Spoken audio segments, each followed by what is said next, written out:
এক অঙ্কের 4টি সংখ্যা দেওয়া আছে, তাদের বৃহত্তম ও ক্ষুদ্রতম সংখ্যা হিসেবে লিখতে হবে। তাহলে আমরা কি করব? সংখ্যা হচ্ছে প্রথমটা, তাকে বৃহত্তম সংখ্যা হিসেবে সাজাবো। বৃহত্তম সংখ্যা হবে কত?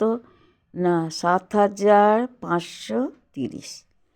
প্রথমে বড় সংখ্যা, তারপরে বড় থেকে একটু ছোট, এর থেকে বড় 5, তারপরে 3, তারপরে 0। আর ক্ষুদ্রতম সংখ্যা হিসেবে কি? 0 তো সব থেকে ছোট, কিন্তু 0 যদি আমি বাঁ দিকে লিখি তাহলে কি হয়ে যাবে? কোনো মূল্য নেই। সেই জন্য আমি এটা কি লিখব? 0কে কি করব? একদম প্রথমে বাঁ দিকে লিখব না, একটা সংখ্যা লিখে, তাতে 0-র পরে বড় সংখ্যা কি? 3। তাহলে 3, 0, 5, 7। তাহলে ক্ষুদ্রতম সংখ্যা হলো কত? 3057।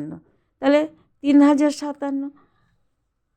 এটাও একইভাবে, না 9, 3, 1, 0, 9310।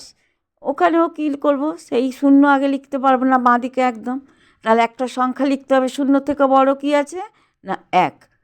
তারপর কী লিখব? 0, 3, 9, 1039।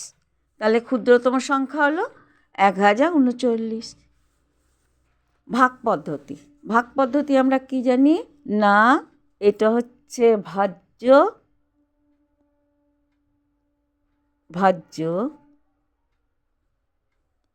এটা ভাজক, ভাগফল, ভাগশেষ। যে সংখ্যাকে দিয়ে আমি ভাগ করব তাকে আমি বলবো ভাজ্য, আর ভাজকের দ্বারা ভাজ্য ভাগ হবে। ভাগ করে যে সংখ্যা পাবো সেটা হবে ভাগফল। আর যেটা ভাগ করতে পারবো না, যদি কোনো থেকে যায়, সংখ্যা থেকে যায় বা শূন্যও আমরা বলবো ভাগশেষ।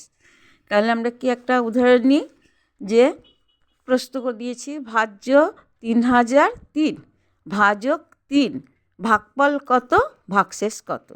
তাহলে ভাজ্য হচ্ছে 3003, ভাজক হচ্ছে 3, 3 একে 3, 0। একটা সংখ্যা আছে, একটা সংখ্যা নামলো 0, ভাগফলে 0 বসলো। আবার ভাজ্য থেকে 0 নামলো, 3 0 0, 0 হলো। আবার 3, 3 একে 3। তাহলে আমার ভাগশেষ 0। অতএব ভাগফল সমান 1001, ভাগশেষ সমান 0।